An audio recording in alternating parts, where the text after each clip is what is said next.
पापांकुशा एकादशी व्रत कथा। आज हम जानेंगे इस एकादशी का महत्व और क्या कितना आवश्यक है इस व्रत को करना, क्योंकि एकादशी बहुत ही महत्वपूर्ण होती हैं। तो आप सभी को एकादशी का व्रत अवश्य करना चाहिए। जय श्री हरि। आज हम जानेंगे पापांकुशा एकादशी क्यों मनाई जाती है और इसके महत्व। आश्विन शुक्ल एकादशी के दिन इच्छित फल की प्राप्ति करने के लिए भगवान विष्णु का पूजन करना चाहिए। इस पूजन के द्वारा मनुष्य को स्वर्गलोक की प्राप्ति होती है। जो मनुष्य कठिन तपस्याओं के द्वारा फल की प्राप्ति करते हैं, वह फल इस एकादशी के दिन क्षीर सागर में शेषनाग पर शयन करने वाले भगवान विष्णु को नमस्कार कर देने से मिल जाता है और मनुष्य को यम के दुख नहीं भोगना पड़ता।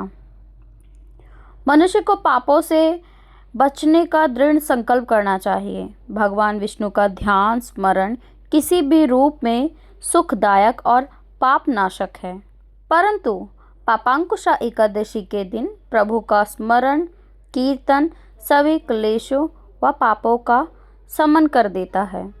पापांकुशा एकादशी व्रत कथा।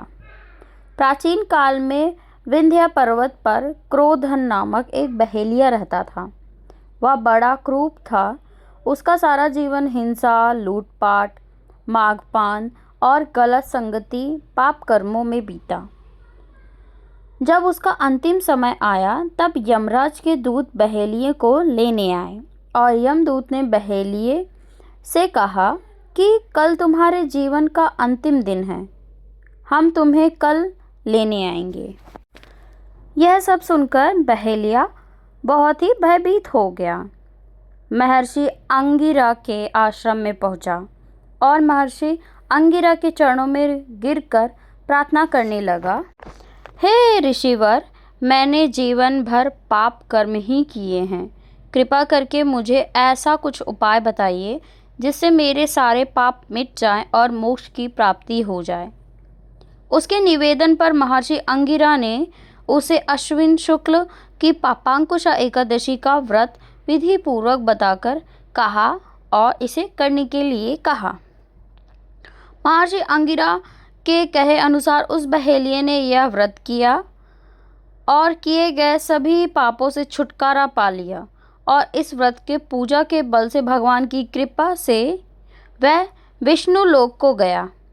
जब यमराज के दूत उसे इस चमत्कार को देखा तो वह बहेलियों को बिना लिए ही यमलोक वापस चले गए। जय श्री हरि।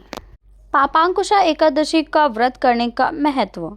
अश्विन माह के शुक्ल पक्ष की एकादशी का नाम पापांकुशा एकादशी है।